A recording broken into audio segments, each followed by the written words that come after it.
నమస్తే welcome to BCN news నేను విజయలక్ష్మి ముందుగా ముఖ్యాంశాలు ఉండవల్లిలో ఉత్సాహంగా మంత్రి నారా లోకేష్ ప్రసాద్ దర్బార్ రాష్ట్ర వ్యాప్తంగా పెద్ద ఎత్తున తరలివచ్చిన అర్జీదారులు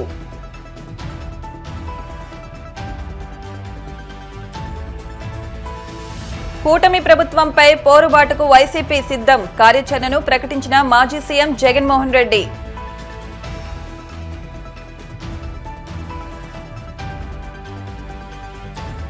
కాకినాడ లంగర్ రేవ్లో పీడీఎస్ బియ్యం తనిఖీ నిమిత్తం ప్రత్యేక తనిఖీ బృందం నివేదికను బట్టి చర్యలుంటాయన్న కలెక్టర్ షణ్మోహన్ సగిలి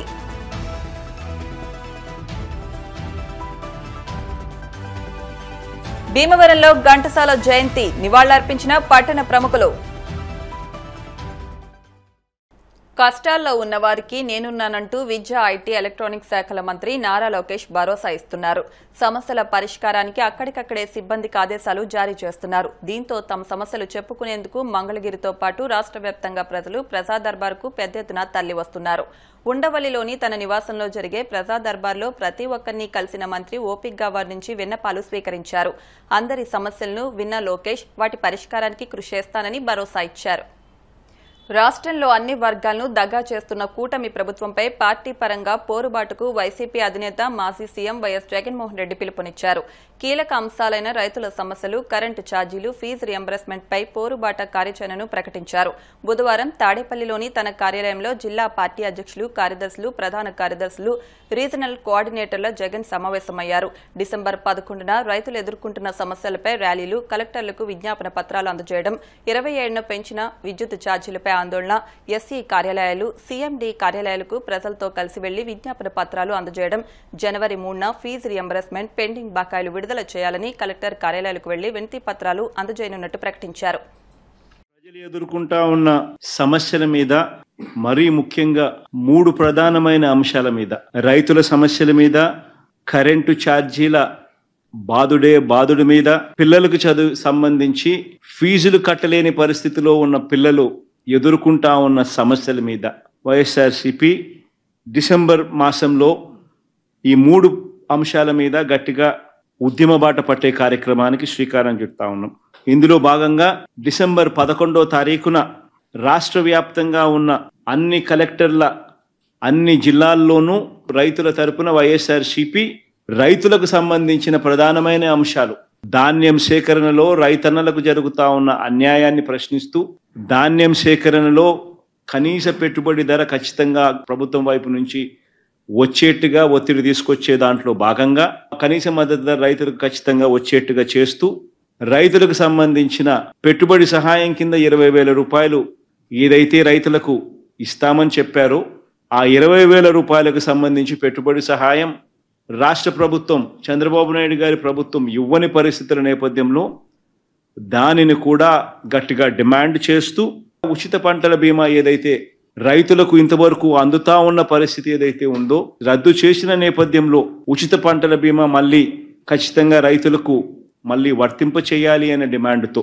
ప్రధానంగా ఈ 3 డిమాండ్లతో డిసెంబర్ 11వ తారీఖున ప్రతి జిల్లాలోనూ వైఎస్ఆర్సీపీ అక్కడి జిల్లా కలెక్టర్లను కార్యాలయాలకు సంబంధించి కలెక్టర్లకు రిప్రజెంటేషన్ ఇచ్చే కార్యక్రమానికి రైతుల తరపున రైతులందరితో కలిసి ర్యాలీగా వెళ్లి కలెక్టర్లకు రిప్రజెంటేషన్ ఇచ్చే కార్యక్రమం డిసెంబర్ 11వ తారీఖున వైఎస్ఆర్ కాంగ్రెస్ పార్టీ చేస్తుంది. డిసెంబర్ 27వ తారీఖున రాష్ట్ర ప్రభుత్వం, చంద్రబాబు నాయుడు గారి ప్రభుత్వం ఏదైతే కరెంటు ఛార్జీల బాదుడు కార్యక్రమం ఏదైతే చేసిందో, ఎన్నికలప్పుడు తాను కరెంటు ఛార్జీలు తగ్గిస్తాను అని చెప్పి ప్రజలను మోసం చేస్తూ ఆయన చేసిన అనేక మోసాలలో సూపర్ 6లు, సూపర్ 7లు ఎలాగో గాలికి ఎగిరిపోయాయి.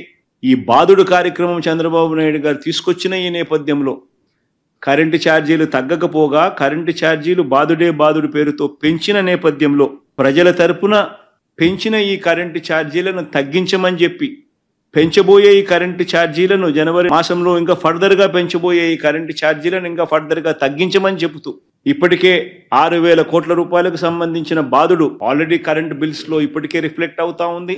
మరో 9,000 కోట్ల రూపాయలకు సంబంధించిన బాదుడు ఈ నెల కరెంటు బిల్స్ లో, అంటే రేపు నెల వచ్చే కరెంటు బిల్స్ లో అది కూడా రిఫ్లెక్ట్ కాబోతా ఉంది. సో 15,000 కోట్ల రూపాయలు ఏదైతే చంద్రబాబు నాయుడు కరెంటు బిల్లులు ఏదైతే పెంచే కార్యక్రమం చేశాడో ఆ పెంచిన కరెంటు ఛార్జీలను వెనక్కి తీసుకోమని చెప్పి గట్టిగా డిమాండ్ చేస్తూ డిసెంబర్ 27వ తారీఖున ప్రతి జిల్లా హెడ్ క్వార్టర్స్ లోనూ ఎలక్ట్రిసిటీ ఎస్సీ ఆఫీసులకు, ఒకవేళ ఎస్సీ ఆఫీసులు లేని చోట్ల సిఎండి, ఎస్సీ ఆఫీసులతో పాటు సిఎండి ఆఫీసులు ఉన్న కార్పొరేషన్స్ పరిధిలో ఏదైతే ఉంటాయో అక్కడ సిఎండి కార్యాలయాలు, ఇక్కడ వైఎస్ఆర్సీపీ ప్రజల తరపున ప్రజలతో పాటు కలిసి భారీ ర్యాలీగా వెళ్ళి ప్రతి జిల్లాలోనూ వైఎస్ఆర్ కాంగ్రెస్ పార్టీ ప్రజల తరపున చంద్రబాబు నాయుడు గారి ప్రభుత్వాన్ని గట్టిగా డిమాండ్ చేస్తూ పెంచిన కరెంటు ఛార్జీలు ఉపసంహరించుకునేట్టుగా ఒత్తిడి తీసుకొచ్చే కార్యక్రమానికి డిసెంబర్ 27వ తారీఖున చేయబోతా ఉన్నాం. అదే మాదిరిగా జనవరి 3వ తారీఖున కలెక్టర్ల కార్యాలయాలను ఫీజు రీయింబర్స్మెంట్ విషయంగా పిల్లలకు సహాయం అందించాల్సిన పూర్తి ఫీజు రీయింబర్స్మెంటు, విద్యా దీవెన, వసతి దీవెన ఈ రెండింటికి సంబంధించిన బకాయిలు 3,900 కోట్ల రూపాయలు ఏదైతే ఉన్నాయో చంద్రబాబు నాయుడు గారి ప్రభుత్వం ఏర్పడిన తర్వాత పూర్తిగా పిల్లలకు ఫీజులు కట్టకుండా బకాయిలుగా పెట్టిన నేపథ్యం. జనవరి, ఫిబ్రవరి, మార్చికి సంబంధించిన ఫీజులు ఏప్రిల్లో వెరిఫై చేసి మామూలుగా మే మాసంలో ఇవ్వాలి. చంద్రబాబు నాయుడు గారి ఎన్నిక మే 13వ తారీఖున జరిగింది. జూన్లో ఆయన ప్రమాణ స్వీకారం చేశాడు. జూన్లో వచ్చిన వెంటనే ఆ ఫీజు రీయింబర్స్మెంట్ ఇవ్వాల్సింది. ఏకంగా సంవత్సరం అయిపోయినా కూడా 4 క్వార్టర్స్ పెండింగ్ లో పడిన నేపథ్యంలో మొత్తం 3,900 కోట్ల రూపాయలు చంద్రబాబు నాయుడు గారిని గట్టిగా డిమాండ్ చేస్తూ వైఎస్ఆర్సీపీ గలం విప్పుతా ఉంది. గట్టిగా ఉద్యమ బాట పట్టే కార్యక్రమం చేస్తుంది. విశాఖ డైరీలో అవినీతి జరిగినట్లు ఆరోపణలు వెలువెత్తిన నేపథ్యంలో చంద్రబాబు ప్రభుత్వం సంచలన నిర్ణయం తీసుకుంది. డైరీ అవినీతిపై విచారణకు గాను హౌస్ కమిటీ ఈ నెల 9న విశాఖ వస్తుందని ఏపీ శాసనసభాపతి చింతకాయల అయ్యన్న పాత్రుడు తెలిపారు. డైరీ లోపల పరిస్థితులు, కార్మికుల నుంచి అభిప్రాయాలను అడిగి తెలుసుకుంటుందని, అనంతరం ప్రభుత్వానికి నివేదిక సమర్పించనుందని, రిపోర్ట్ ఆధారంగా చర్యలు ఉంటాయని తెలిపారు. ఈ పత్రికా విలేకరులే ప్రెస్లో ఇప్పటి నుంచే రాస్తున్నారు అవినీతి జరుగుతుందని, కుంభకోణం జరుగుతుందని, రైతులకు అన్యాయం జరుగుతుందని. దాని మీద మన ప్రజాప్రతినిధులు మన అసెంబ్లీలో మాట్లాడారు. అసెంబ్లీలో మాట్లాడిన తర్వాత అందరిని అడిగాను నేను, మరి మీ అభిప్రాయం ఏంటంటే సభా కమిటీ వేస్తే బాగుంటుందని అడిగారు. అప్పుడు సభలో నేను అనౌన్స్మెంట్ చేశా, ఎమ్మెల్యేలు సభా కమిటీ అడుగుతున్నారు, సభ అవునన్న వాళ్ళు చెయ్యొద్దండి, కాదన్న వాళ్ళు నో అన్నాను. అందరూ అవునన్నారు, ఏమన్నారు. అప్పుడు సభా కమిటీ చేశాను.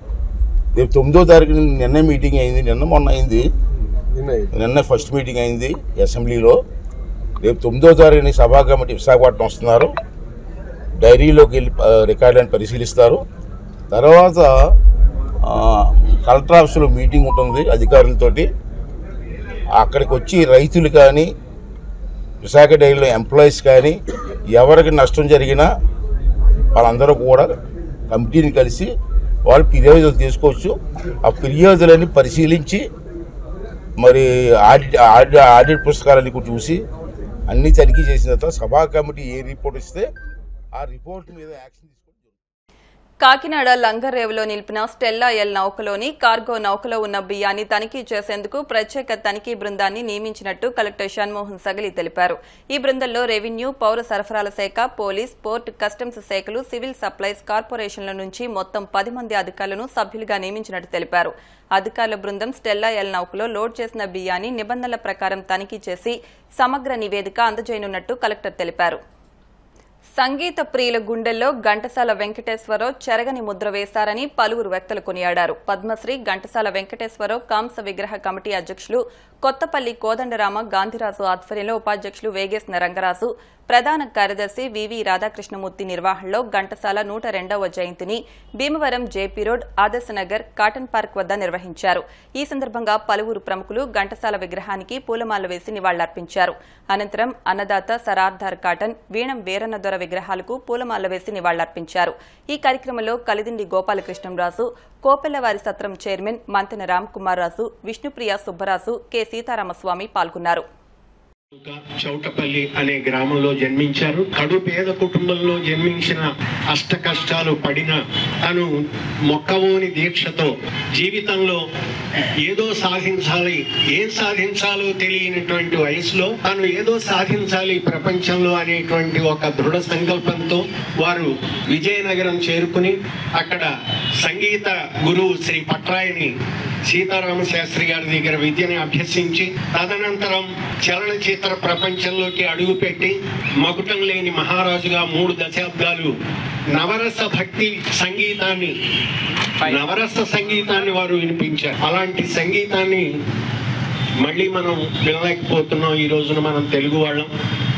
భారతదేశంలోనే పెద్ద పెద్ద మహానాయకుల ఇళ్లలో కూడా ఘంటసాల గారు పాడినటువంటి భగవద్గీత ఈ రోజు కూడా వింటూ ఉంటారని మనందరికీ తెలుసు.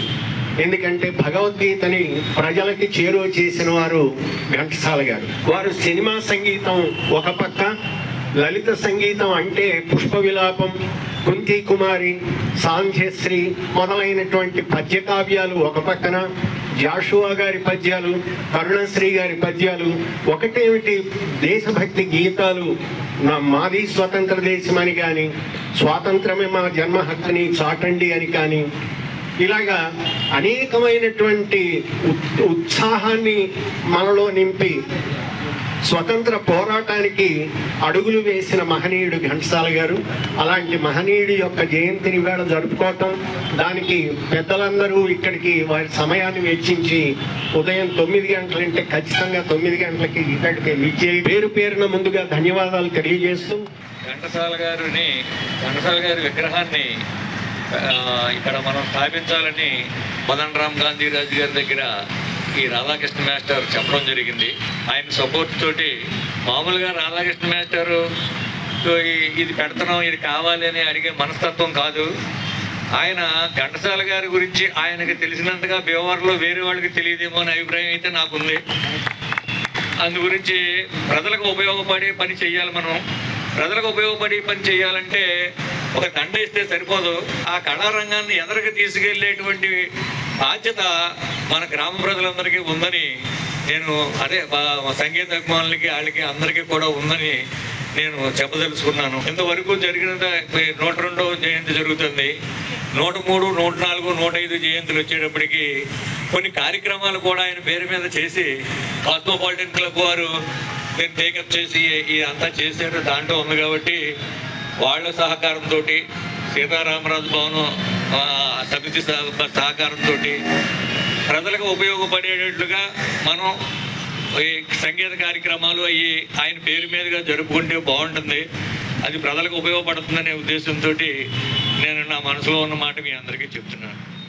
ఆ మహానుభావుడు విగ్రహం ఇంత మంచి ప్లేస్లో ఈ కెనాల్ పక్కన పెడతాం.